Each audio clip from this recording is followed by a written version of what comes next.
morning, and welcome to Coffee with Karma. And it is a fun Friday. So this week's topic for Fun Friday is 5 things that Godzilla, the king of the monsters, taught me about being an author. So let's get to it. The very first thing that I learned from Godzilla was to embrace your unique voice.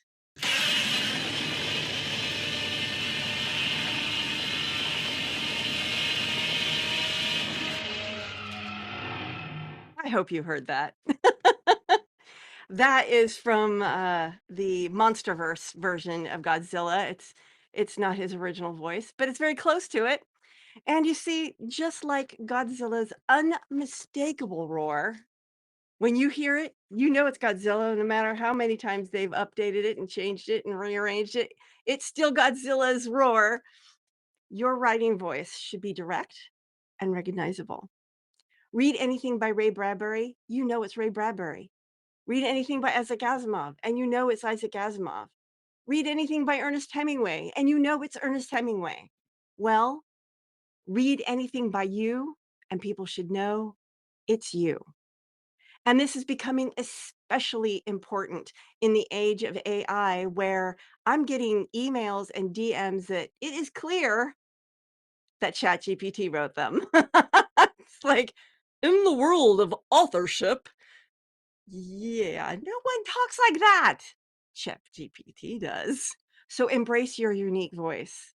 That is such a key thing that makes you different and unique and wonderful.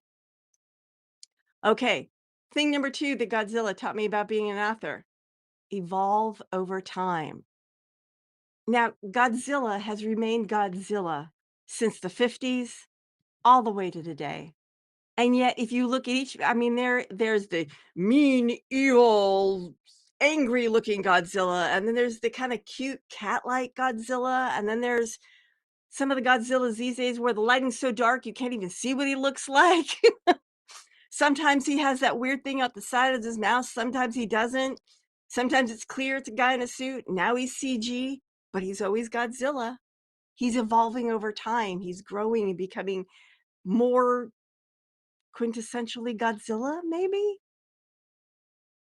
That's what you do as an author. You evolve over time. If you read the stuff I wrote in elementary school, please don't.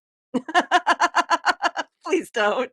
Um, my writing has changed. I mean, even since I started writing books, my first book, Bonkers for Bunk Cakes, you can tell it's me, but I don't write like that anymore.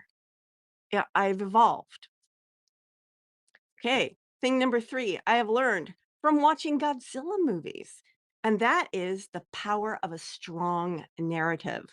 Not only do a lot of Godzilla movies have a strong narrative within them, but the Godzilla movies over time have a strong narrative. Now, if you want to see a really good Godzilla movie, go see Godzilla minus was it minus one?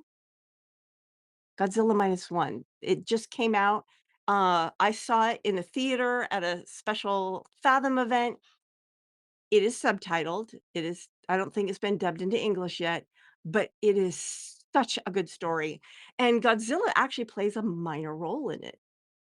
I mean, the main story is about the people and what they're going through, and it's a story of redemption. It's really well done, and it's not the only Godzilla movie that has been really well done. I mean, look at if you look at the original movie, that's pretty well done too.